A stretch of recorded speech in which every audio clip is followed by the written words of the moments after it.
precisamos buscar o Espírito Santo. Precisamos aprender do Espírito Santo. Na primeira semana, 3 semanas atrás exatamente, 2 semanas atrás, nós falamos a parte 1 sobre o Espírito Santo, lembrando que Davi, quando se viu num pecado, ele reconheceu o seu erro, pediu perdão e disse: Senhor, pode fazer o que quiser, só não aparte de mim o teu Espírito Santo. E nós vimos que Jesus o prometeu, que ele viria como consolador, e é ele que nos convence desse pecado, é ele que nos mostra o erro, é ele que nos mostra onde estamos falhando. E aí, ao longo dessa primeira semana, começamos o jejum para que o Espírito Santo nos revelasse quais eram as áreas das nossas fraquezas, quais eram nossas debilidades, o que estava nos afastando dele, clamando como Davi para que ele não se afastasse de nós, mas que ele viesse. Na semana passada, no Espírito Santo parte 2, nós vimos a questão quando ele começou a se manifestar a todos os discípulos e principalmente dizendo a eles que não era por força, não era por estratégia humana. Lembra Zacarias? Quando o profeta Zacarias disse a Zorobabel, governante de Judá, não por força nem por violência, mas pelo meu espírito, sou eu que vou fazer.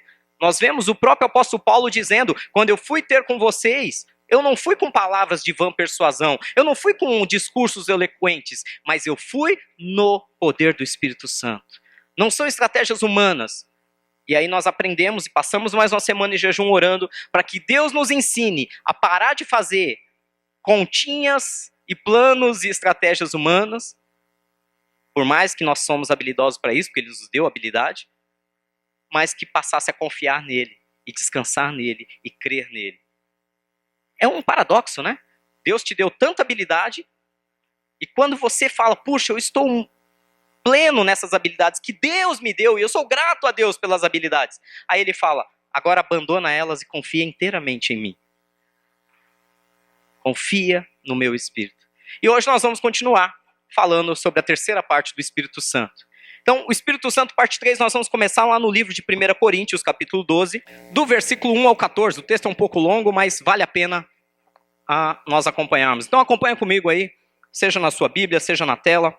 1 Coríntios, capítulo 12, do versículo 1 ao 14. Irmãos, quanto aos dons espirituais, não quero que vocês sejam ignorantes. Vocês sabem que quando eram pagãos, de uma forma ou de outra eram fortemente atraídos e levados para os ídolos mudos. Por isso eu lhes afirmo que ninguém que fala pelo Espírito de Deus diz Jesus seja amaldiçoado. E ninguém pode dizer que Jesus é o Senhor a não ser pelo Espírito Santo. Vamos até aí, amém? Primeira coisa que nós sabemos, que ninguém declara o senhorio de Jesus na sua vida se não for pelo Espírito Santo. Quando nós éramos apartados desse Espírito, por mais que nós fomos criados por Deus, por mais que nós temos a centelha divina dentro de nós, que é a porção que foi soprada, que nos dá o fôlego de vida, nós estávamos desligados dessa conexão, desligados desse contato, dessa intimidade. Porém, é somente quando essa intimidade é reconectada, quando o Espírito Santo volta a habitar em nós, a falar conosco, a estar ao nosso redor, somente nesse momento nós conseguimos declarar o senhorio de Jesus. Tem gente que confunde isso aqui. Tem gente que para e pensa, puxa, se a pessoa, volta a dizer aquilo que eu estava comentando, se a pessoa levantou a mão e declarou, Jesus é o meu Senhor e Salvador, então o Espírito Santo já está habitando na vida dela. Tem gente que simplifica demais. Mas o que Paulo está tentando dizer, ninguém fala pelo Espírito de Deus que Jesus é amaldiçoado. E ninguém pode dizer que Jesus é o Senhor, a não ser que for pelo Espírito Santo. O que eu estou tentando dizer? Ninguém pode ter Jesus de fato governante da sua vida. Ninguém pode ter de fato Jesus como Senhor se o Espírito Santo não habitar nele. Eu declarar, eu abrir o lábio e falar, Jesus é o Senhor. É muito fácil. Eu de fato ter Jesus como meu Senhor, só se o Espírito Santo habitar em mim. Eu de fato, mesmo contra a minha vontade, mesmo contra o meu querer, mesmo contra meus desejos, escolher que Jesus governe, escolher fazer o que Jesus quer que eu faça, só pelo Espírito Santo. Vou te dar um exemplo. Você está lá no trânsito, está andando pela rua, tal, sem ter feito nada errado, você é fechado por um outro motorista, e esse outro motorista começa a te ofender, e aquela confusão toda de trânsito que você já sabe. Você não revidar, você não falar nada, você até pedir desculpa, talvez, para evitar a confusão, mesmo sabendo que você está certo. Você fazer isso é você escolher Jesus como governante da tua vida. Só alguém que o Espírito Santo habita, de fato, consegue fazer isso. Ih, pastor, a coisa tá feia, eu ainda não estou nesse ponto. O último que me fechou foi xingado até a 14ª geração. A questão é, nós estamos deixando Jesus nos governar? Se você estiver em sintonia, se você estiver conectado, se você estiver apto, você não precisa estar pronto para fazer, você tem que estar apto para querer que ele seja o governante.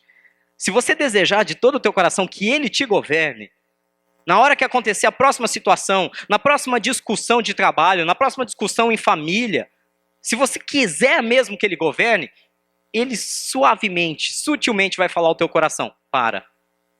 Mas eu estou certo. Para. Ouça. Mas a razão é minha. Peça desculpas. Mas o certo sou eu. Peça desculpas. Não se vença o mal com o mal, mas vença o mal com o bem. É o que o próprio apóstolo Paulo escreve para nós. Indo na contramão, fazendo aquilo que Jesus quer que nós façamos. Foi afligido numa face, dá a outra. Foi exigido de uma coisa, faça o dobro. Ah, pastor, mas é tão difícil. Não apenas amem os que te amam, mas orem e amem aqueles que te maldizem, aqueles que te atacam, aqueles que te afligem. Ô, pastor, agora é nervo exposto, hein? E sem anestesia. Ainda quer que eu abençoe aquela criatura que não bastasse, tivesse me ofendido anos atrás, continua até hoje tentando me ofender. Sim, não sou eu. É o que Jesus quer. Mas ele é o Senhor, amém? Ele pode querer. Agora, se vai acontecer ou não, não depende dele ou de mim. Depende de cada um de nós. Depende de você. Deixar que ele governe. Deixar que ele governe. Pastor, mas é difícil. Ah, se fosse fácil, nenhum de nós estava aqui, nem eu. Nem eu, para começar. Eu só estou aqui hoje porque tem sido tão difícil e tão gratificante que eu falo, eu preciso ajudar meus irmãos nessa caminhada, porque para mim tem valido muito a pena. Se não for pelo Espírito Santo, Jesus não se torna de fato o Senhor da sua vida. De boca é fácil. De boca é fácil. Jesus, tu és Senhor da minha vida, o Senhor governa. Aí na segunda-feira de manhã a gente descobre quem é o nosso Senhor. Se somos nós mesmos, se é o próprio Senhor Jesus, ou se é até mesmo maligno, tentando usar nossas vidas como instrumentos dele. E se você continuar comigo no versículo 4, vamos adiante, o apóstolo Paulo continua falando que há diferentes tipos de dons, talentos, habilidades. Mas o Espírito, note que ele sempre cita o Espírito com E maiúsculo, se referindo ao Espírito Santo. O Espírito é o mesmo. Há diferentes tipos de ministérios, mas o Senhor é o mesmo. Há diferentes formas de atuação, mas é o mesmo Deus quem efetua tudo em todos. A cada um, porém, é dada a manifestação do Espírito, visando ao bem comum. Pelo Espírito, a um é dada a palavra de sabedoria, a outro a palavra de conhecimento. Pelo mesmo Espírito, versículo 9, por gentileza. Pelo mesmo Espírito. A outro, a fé, e pelo mesmo Espírito. E a outro, dons de cura, pelo único Espírito. A outro, poder para operar milagres. A outro, profecia. A outro, discernimento de espíritos. A outro, variedade de línguas. E ainda outro, interpretação de línguas. Agora, olha que interessante o que ele fala.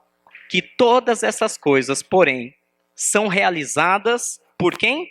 Pelo mesmo e único Espírito. E ele as distribui individualmente a cada um conforme quer. Olha que interessante. Deus que dá dons. É Deus que dá essas verdadeiras habilidades, essas ferramentas para a gente trabalhar no dia a dia. Não só nas nossas vidas, mas na própria sociedade. E mesmo sendo que Deus dá esses dons, ele diz que ele dá a cada um individualmente.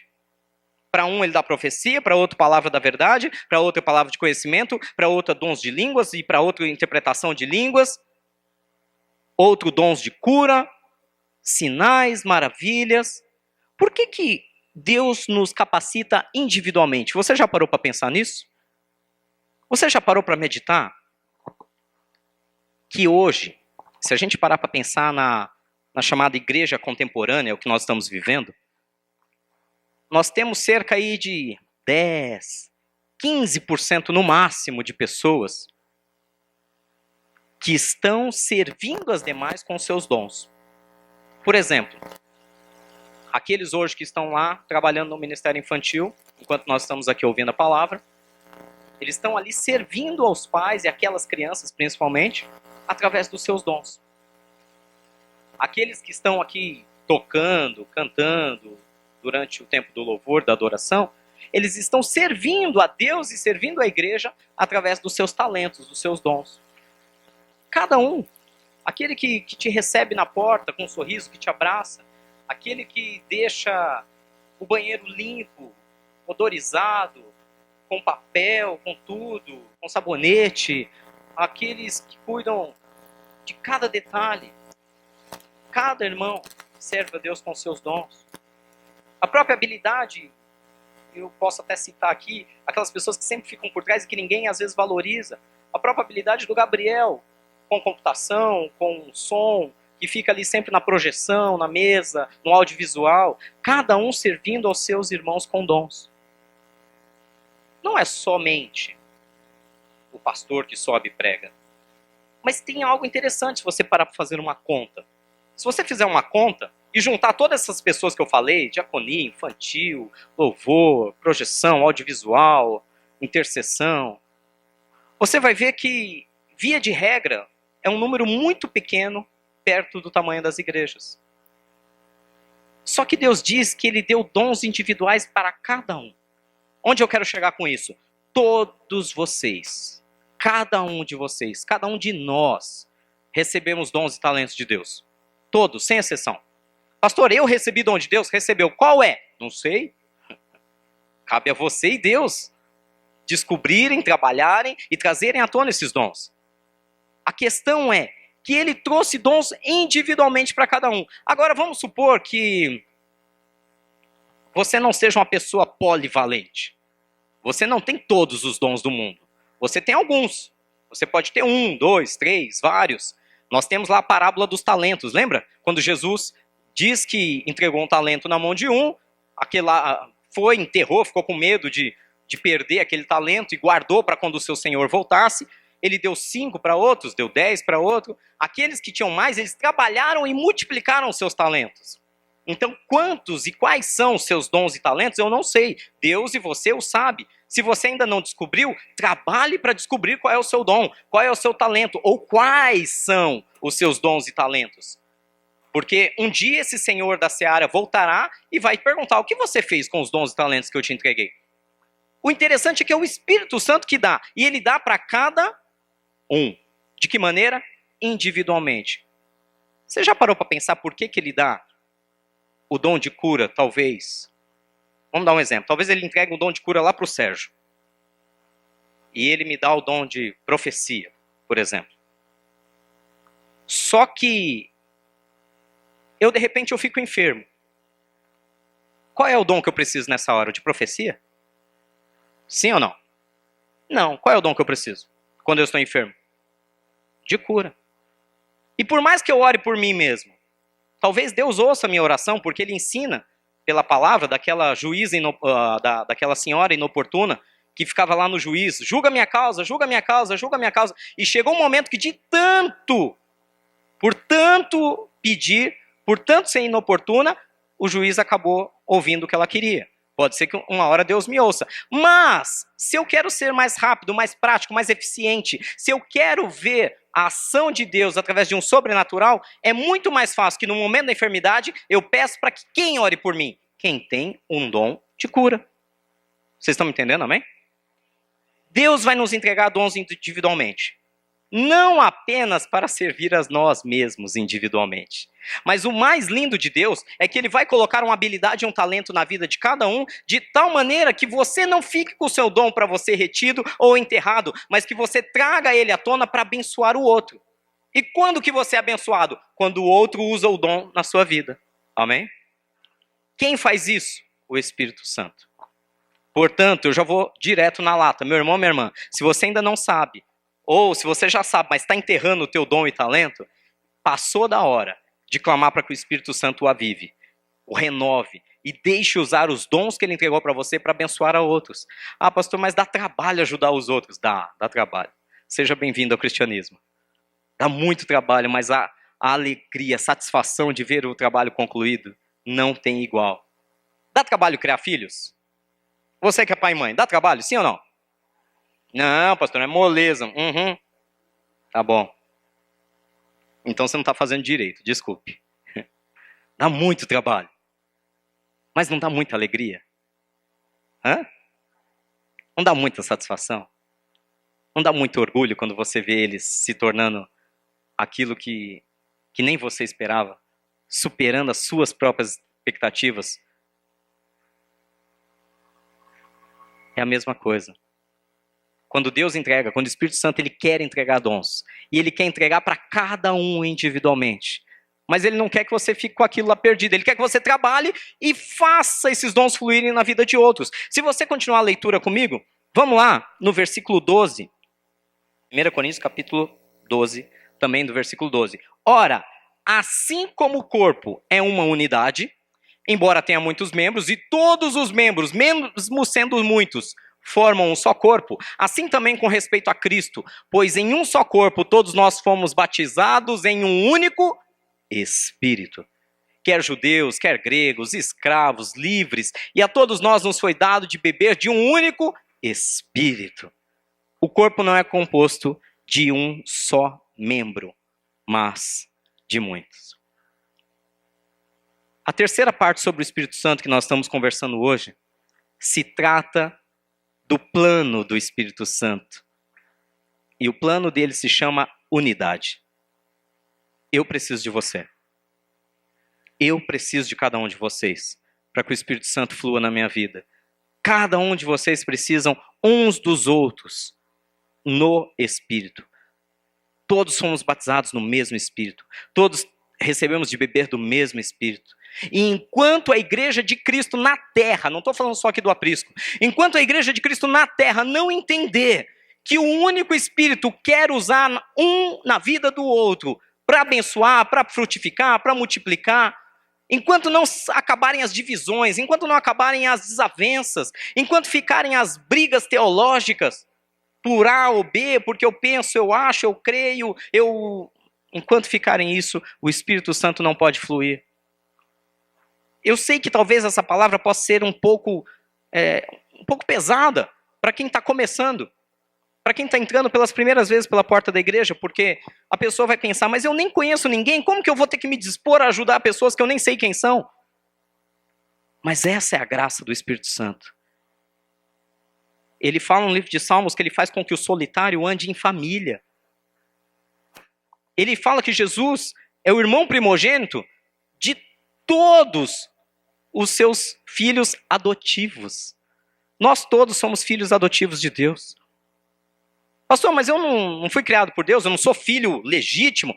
Sim, mas a palavra diz que nós fomos santificados e eleitos a ponto de poder ser chamados filhos de Deus através de um processo de adoção. Porque Jesus, que era o filho legítimo, entregou seu sangue, entregou sua vida por mim e por você. Então todos nós estamos na mesma. Todos nós somos irmãos. E é lógico que numa grande família cheia de irmãos, tem brigas, tem às vezes um puxa o cabelo do outro, um reclama com o outro, um apronta com o outro. Mas, quando a coisa aperta, um está lá para defender o outro. Um está lá para chorar com o outro. Um está lá para fortalecer o outro. E quando as coisas boas acontecem, um está lá para também se alegrar com o outro. E o que Deus está querendo dizer é, para que o Espírito Santo venha sobre nós nessa manhã, para que Ele nos faça compreender a necessidade dos dons e talentos que Ele está plantando, que Ele está trazendo à tona, e principalmente para que nós compreendamos que nós precisamos andar em unidade. Unidade no Espírito. O que isso quer dizer? Não estou aqui criticando mega igrejas, tá? Deixa eu fazer um adendo. Não é uma crítica. É só uma questão de organização, de gestão. Mas aquelas chamadas mega igrejas, onde você entra, você senta. Ninguém, obviamente, o conhece. O culto é maravilhoso, a estrutura é fantástica, e eu acho isso muito bom, isso é ótimo. Mas aí, quando termina o culto, você simplesmente se levanta, faz aquele cumprimento para aquelas pessoas que você não conhece. Boa semana, Deus abençoe. E vai para sua casa. E aí passa uma semana inteira, e aí no próximo domingo se reúne de novo na mega igreja, e tudo acontece de novo. Você está buscando a Deus, mas obviamente, talvez por feridas, talvez por medo de se expor, talvez por constrangimentos, talvez por ministérios que te machucaram no passado, você evita o contato com seus irmãos. Você evita saber quem são seus irmãos. Você evita conhecê-los e evita que eles te conheçam. Volto a dizer, a culpa não é nossa. Talvez fomos feridos, talvez tenhamos vergonha de alguns aspectos da nossa realidade. Talvez fomos tão explorados em algum outro ministério que tenhamos medo de nos aproximar de novo.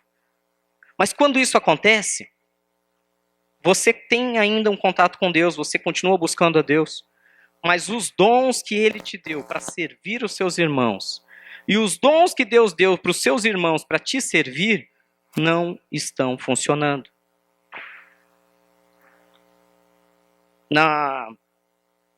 Quando eu fui fazer a minha dissertação na Faculdade de Teologia sobre o assunto da igreja virtual, muita gente, muito teólogo que leu minha dissertação até me criticou, dizendo que da maneira como eu colocava, parecia que a igreja virtual era um problema. A igreja virtual, ela tem o aspecto positivo, sem dúvida. Você vai para a tua casa, no teu conforto, você abre o canal no YouTube e você participa da igreja virtual. Você assiste o culto, você ouve pregação, você manda até no live, você manda lá interações, até pelo Instagram pedindo oração, as pessoas oram por você. Tem um aspecto positivo. O aspecto positivo da igreja virtual é que o alcance dela é ilimitado. Você pode alcançar a qualquer pessoa em qualquer lugar do mundo. É ilimitado com relação ao tempo e à distância. Porque uma vez que está gravado aquele culto pode ser visto ao longo das próximas décadas. Então, o alcance de tempo e espaço é fantástico da igreja virtual. O poder de evangelização da igreja virtual é fantástico. E isso eu sempre elogiei. Mas tem um aspecto da igreja virtual que é um engano de Satanás. Quando as pessoas feridas com a igreja, elas começam a assistir cultos apenas pela internet. E esse recado especial vai para os nossos amigos e irmãos que nos assistem pelo canal. Existe um perigo muito grande quando nós ficamos tão machucados ao ponto de falar, não preciso de igreja. Eu quero Deus, não quero igreja. Então eu fico aqui, ouço uma mensagem que me edifica, muito bom, continuo orando, faço até ceia com a minha família em casa. Mas existe um problema. Os teus dons não estão servindo os seus irmãos. E os dons dos seus irmãos da igreja que você assiste pela internet não estão te alcançando. Ah, pastor, mas eu uso meus dons, eu saio no final de semana, eu entrego cesta básica, eu levo cobertor para o morador de rua que está passando frio. Eu estou servindo no meu dom, eu não preciso servir numa igreja, eu posso servir a Deus através dos meus dons. Você não pode ser corpo se você não está no corpo. Jesus fala aqui, porque todos os membros, mesmo sendo muitos, formam um só corpo. Aí eu vou fazer uma pergunta. Se você pegar o teu dedinho do pé, para que serve o dedinho do pé? Você já pensou? Como ótimo fisioterapeuta que a gente sabe. Você sabe para que serve o dedinho do pé. Exata. O Eduardo, como fisioterapeuta, provavelmente, professor que ele diria que é para dar sustentação, apoio, alguma coisa do gênero, para melhorar a caminhada. Mas o consenso mundial é que o dedinho serve para achar quinas. Quina de guarda-roupa, de porta, de sofá. para cair alguma coisa em cima. Esse é o consenso mundial. Se o teu dedinho serve para isso, se eu pegar uma marreta, não é nem um martelo, uma marreta, e bater com vontade no seu dedinho, vai doer? Muito. Mas quem está sentindo? É o seu dedinho ou é você como um todo? Não vou entrar aqui em neurofisiologia, tá? Não, pastor, porque ali vai pegar, os neurônios receptores vão mandar uma informação para o córtex cerebral, que vão trabalhar, que vão liberar a dor, que vai não sei o quê. Não, não é isso. Você como um todo vai sentir a dor. Por mais que a dor esteja no dedinho, você sente. Aí eu pergunto para aqueles nossos amigos e irmãos que estão lá na igreja e falam, não, mas eu estou servindo. Você sabe quais são as dores dos seus irmãos aqui que participam presencialmente? Você sabe qual é o dedinho que está doendo? Se você não está aí, se aí no sofá, se aí na sua casa, você não consegue sentir a dor daqueles que estão vivendo aqui presencialmente como igreja, você não está sendo corpo, você está desconectado, você está amputado, você está desmembrado. Ah, eu não concordo. Você precisa sentir as dores uns dos outros. Ah, mas eu já sinto as dores do meu pai, da minha mãe, daqueles que convivem comigo na minha casa, de colegas de trabalho. É diferente. A Bíblia fala que nós temos que orar uns pelos outros e confessar nossos pecados uns aos outros para haver cura. Se a gente nem consegue sentir a dor, quanto mais querer e desejar cura. Vocês estão me entendendo, amém? O Espírito Santo quer trazer unidade. Esse é um dos papéis dele. Fazer com que a igreja seja uma. Chore uns com os outros, se alegrem uns com os outros. E que usem os dons uns com os outros. Quem está me entendendo? Pode dizer amém? E o mais importante, é ele quem nos une. Se você continuar comigo, vamos lá no livro de Atos, capítulo 2, texto clássico da vinda do Espírito Santo, no dia da festa de Pentecoste. Perdão. Minha saúde ainda está... Por favor, quem tem o dom de cura, você tá deixando de orar por mim e pela pastora Vanessa. Só um adendo, tá? Eu não sei quem é, mas você que sabe, você está deixando de orar por nós. Tá parecendo piada a coisa. Nós estamos caminhando já para a 6ª semana. Ela ficou resfriada por 2, eu estava inteiro. Quando ela recuperou, no mesmo dia que ela estava ficando boa, eu caí de febre na cama. Aí eu fiquei 2 semanas.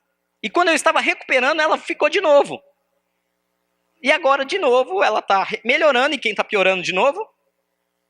Ou seja, vocês já perceberam que nós somos realmente uma só carne, né? A coisa está ali. A unidade entre nós é tão grande que quando um está começando a ficar bom do resfriado, o outro dá continuidade.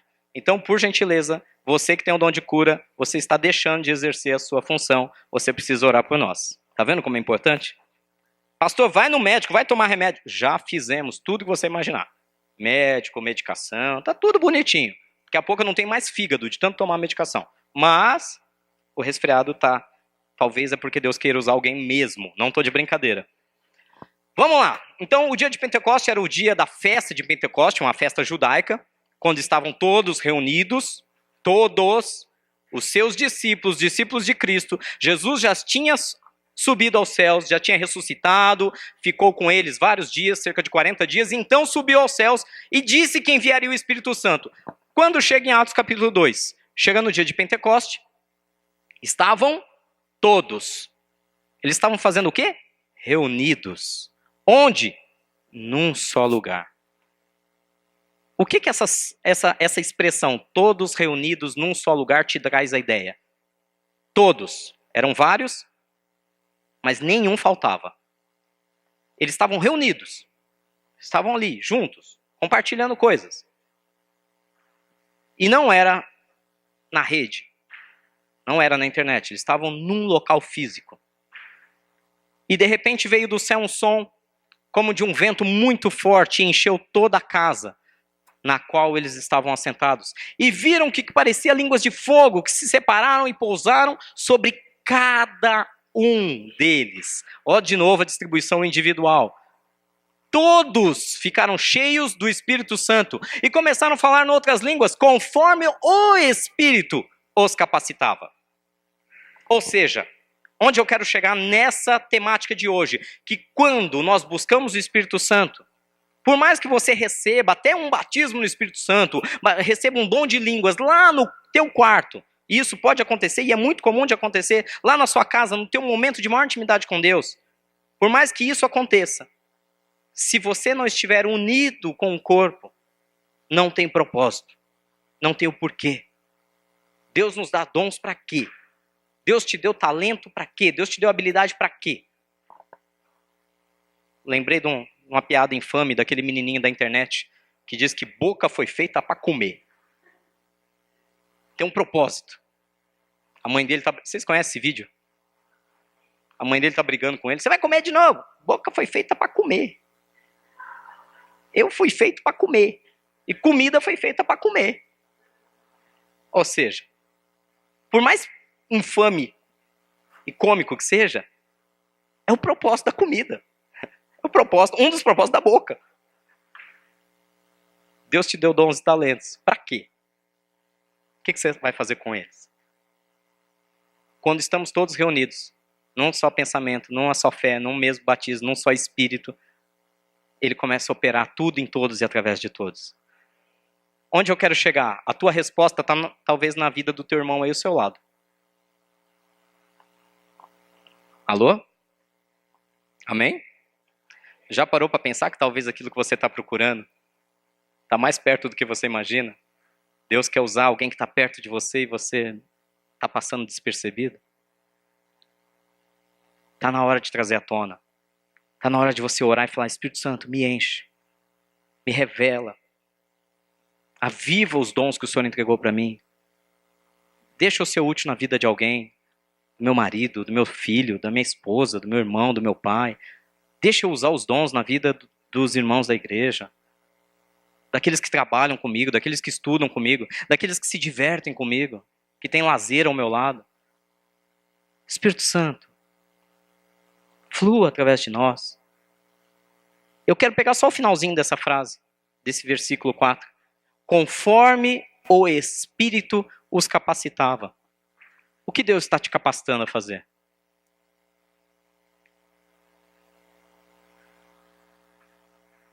Nós fomos, eu sempre digo isso, nós fomos adestrados. A palavra é essa, adestrados, eu não tenho medo de usá-la. Adestrados mesmo, como um animal treinado a executar coisas sem pensar. Nós somos adestrados por uma sociedade que nos ensina a valorizar o eu. O eu faço, eu posso, eu preciso, eu consigo. Sem nenhuma maldade, mas com a melhor das intenções, todos os nossos pais, e até nós que somos pais, passamos a informação adiante de que os filhos precisam ser muito bem preparados.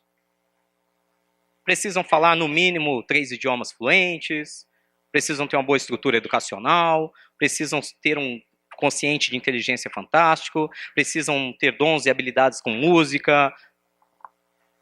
A sociedade nos empurra a sermos muito bons em tudo que a gente faz. Isso é ruim? Isso em si, o fato em si não é ruim.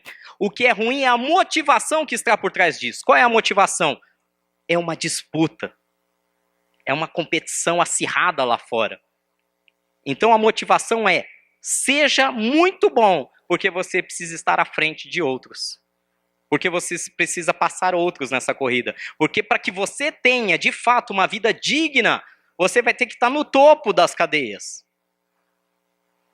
Amém?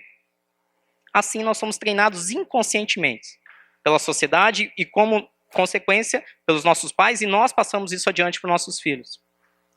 Qual é o maior erro disso? O maior erro é que nós deveríamos ser treinados, sim, para buscar os dons, talentos e habilidades, porém com a motivação correta.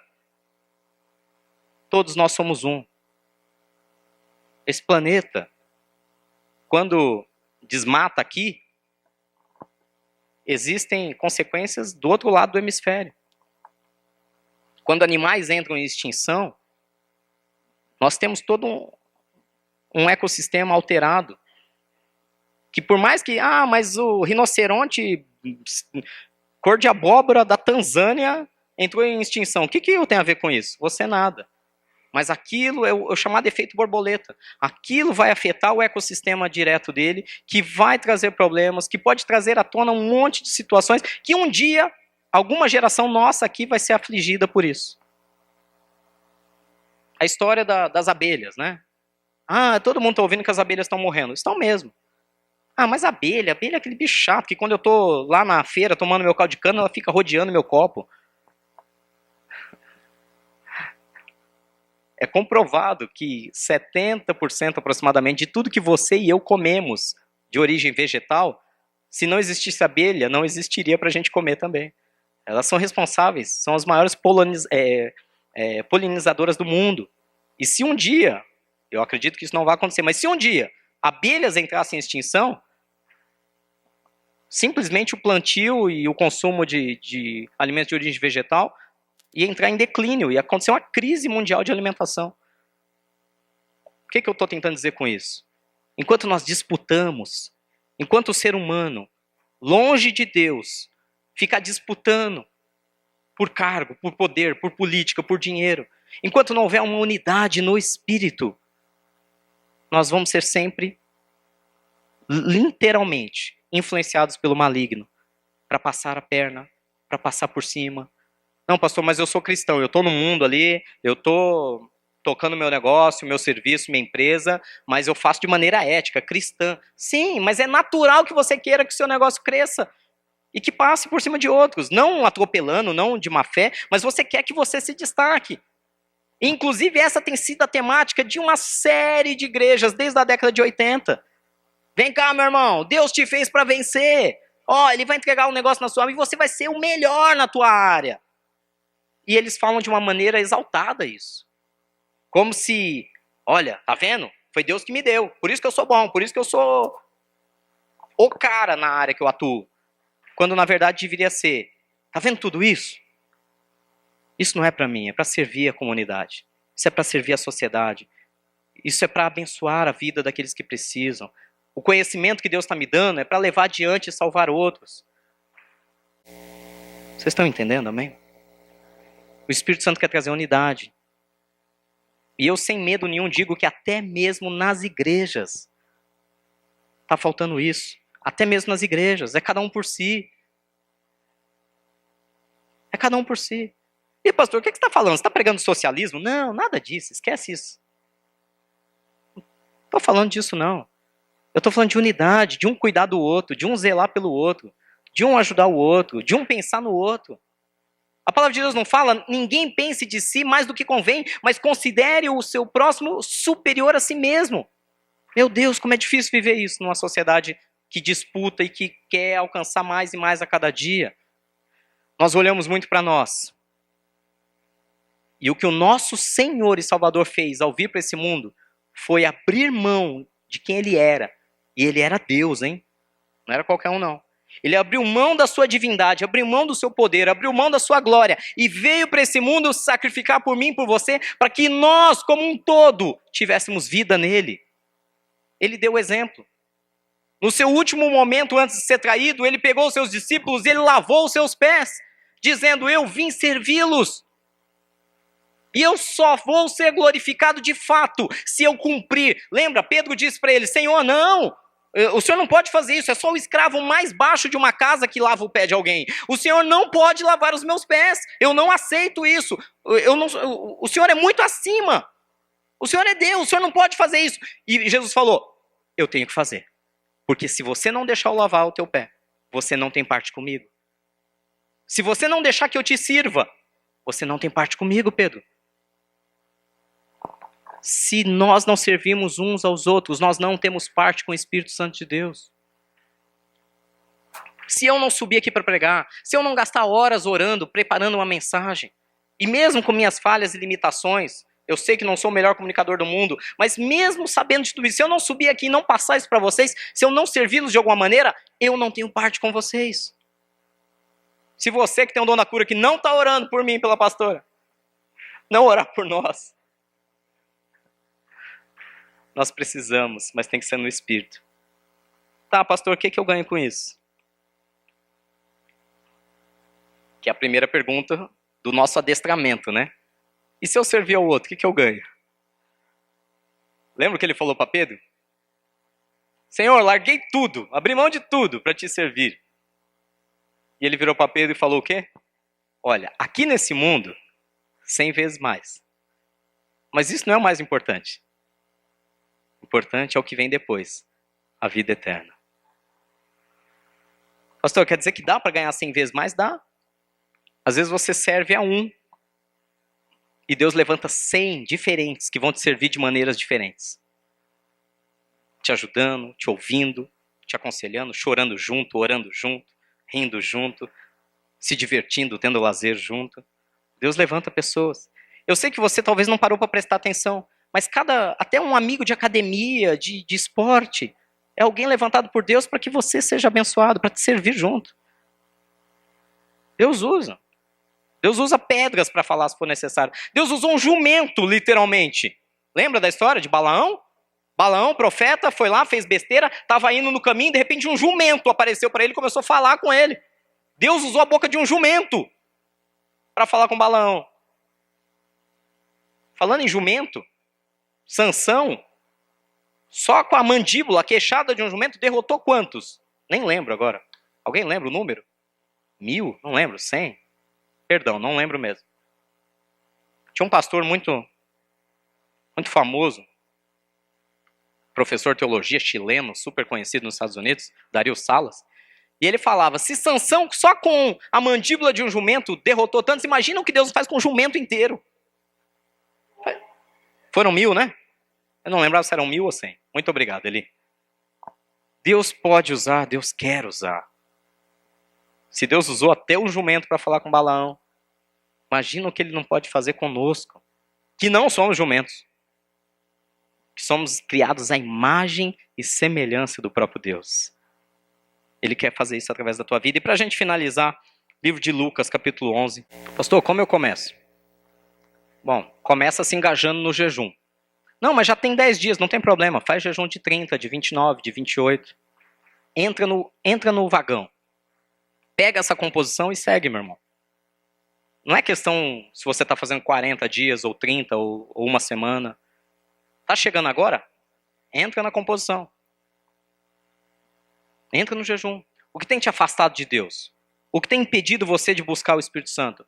O que tem trazido pensamentos obscuros à sua mente? Vai e corta. Não tem que pensar, corta. Não pensa muito. Você tem todo um grupo que está fazendo o mesmo e que pode te ajudar. Se tem dificuldades, conversa. Marca um café com um de nós. Nós vamos te dar suporte nisso. É um pelo outro. O importante é você se abster de coisas que te afastam de Deus e gastar esse tempo que você estaria perdendo com coisas que não edificam, buscando o Espírito Santo de Deus. Porque ele termina no livro de Lucas, eu amo esse texto de Lucas capítulo 11, versículo 9. Por isso eu lhes digo, peçam e lhes será dado. Busquem e encontrarão. Batam e a porta lhes será aberta. Pois todo o que pede, recebe. O que busca, encontra. E àquele que bate, a porta será aberta. Qual entre vocês, se o filho lhe pedir um peixe, em lugar disso lhe dará uma cobra? Ou, se pedirem um ovo, lhe dará um escorpião? Se vocês, apesar de serem maus, sabem dar boas coisas aos seus filhos, quanto mais o Pai que está no céu dará o Espírito Santo a quem o pedir. Tem que buscar, tem que insistir. Eu não estou falando apenas de pentecostalismo. Eu não estou falando de receber uma visitação do Espírito Santo. Você pode, deve, eu acho isso fantástico. Mas se aquela visitação, aquele mover, aquele poder, aquele fogo, aqueles dons que ele derramou, no dia seguinte, tua vida voltar ao normal, não tem valor, não tem sentido. Mas você deve buscar o Espírito Santo ao ponto dele não apenas trazer dons, não apenas dele avivar, não apenas dele ter uma visitação, mas ao ponto dele habitar plenamente e constantemente dentro de você. Dirigir teus pensamentos, teus corações, teus passos. Quando eu falo dirigir, não é, volto a dizer, não é formatar a tua mente, zerar o teu HD e colocar informações novas. Você continuar sendo você. A diferença é que quando o Espírito Santo começa, ele de maneira carinhosa e gentil, ele vai perguntar, mas você não acha melhor fazer isso? Não, Senhor, eu quero fazer do meu jeito. Tá, mas você já pensou que pode acontecer algo ali que talvez não seja bom? Não pensei. Então, pensa nisso com carinho. Aí você começa a pensar, fala, senhor, eu acho que você tem razão, se eu for por esse caminho, pode ser que eu quebre a cara ali, né? Ele, eu também acho. Então vamos por aqui, vamos. É assim que funciona. Ele não vai simplesmente tirar as suas ideias. Ele vai te aconselhar. Ele não é o conselheiro que Jesus prometeu? Ele vai te ajudar, vai te conduzir, te dirigir. Quanto mais o Pai que está no céu dará o Espírito Santo a quem o pedir. E aí eu encerro com essa pergunta. Perdão, com essas perguntas. Você de fato quer o Espírito Santo na sua vida? Pense aí no seu coração nessa resposta. E a outra pergunta tão importante quanto essa é: para que você quer o Espírito Santo na sua vida? Somente para crescer, para alcançar, para conquistar? Numa visão colonialista de eu vou fazer, eu vou me apropriar, eu vou? Ou você o quer na sua vida para que os dons e talentos fluam a tal ponto de você servir aos seus irmãos e a tal ponto dos seus irmãos te servirem? Porque Deus, sabendo do coração humano, goste eu ou não, goste você ou não, Ele criou a igreja dessa maneira. Ele não dá algo para mim, mas me dá algo, dá exatamente o que eu preciso para outra pessoa. Para que Ele use a outra pessoa para me abençoar. Pastor, por que Deus faz isso? Gente, eu falo por mim. Se eu já sou tão arrogante, dependendo de outros, imagine se eu não dependesse de ninguém para nada. Imagine se eu não dependesse de ninguém para nada. Eu sou autossuficiente, eu tenho todos os dons. Eu faço e aconteço. Eu oro por mim mesmo e sou curado. Eu oro por mim mesmo e eu profetizo e Deus fala comigo mesmo o que eu tenho que fazer. Eu oro por mim mesmo e começo a falar em línguas. Aí eu mesmo começo a interpretar as minhas línguas, sabendo o que Deus está falando. Eu oro por mim mesmo e eu trago palavra de revelação sobre a minha própria vida. E de sabedoria. E de conhecimento. Aí sabe o que eu vou fazer? Eu vou abrir uma igreja virtual. Porque eu sou tão autônomo, não preciso de ninguém para nada.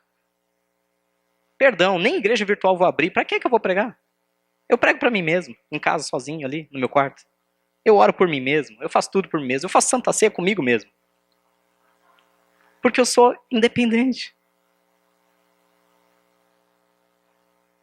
Você realmente deseja o Espírito Santo na sua vida? Para quê?